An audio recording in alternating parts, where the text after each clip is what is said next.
เจริญพรออกตนญาติโยมเมื่อนี้ก็พามาเบิ่งไม้แตกเนาะใครเคยเห็นไม้แตกนี่ตะกี้มาแต่ละเถื่อก็บ่ได้สังเกตเด้อนี่อยู่หน้าครูบาเองเลยนี่ครูบาคิดว่าไม้นี่มาซิกไว้นะแต่เบิ่ง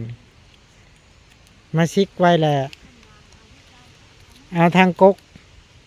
เอาทางปลายซิกลงคิดว่าทางกกมันจะขึ้นทางนั้นแหละมันโป่งงาขึ้นแล้วงาตัวนี้ตายครูบาคิดว่าอันนี้คิดเบิ่งซื่อๆได้นี่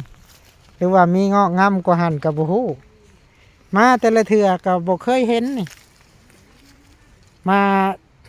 จอบเบิ่งหน้านี่หน้าดงมีแต่ดงแต่ป่า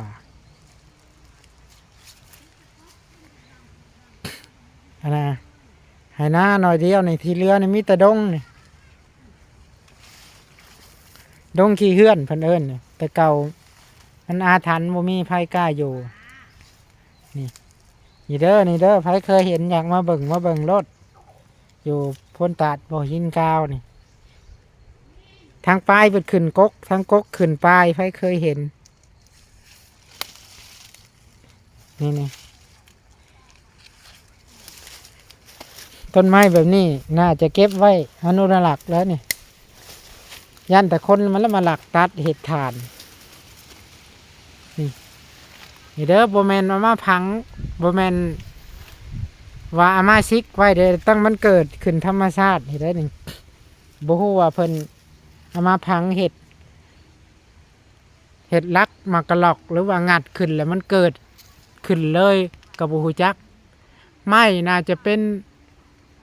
คล้ายคือไม้หยัง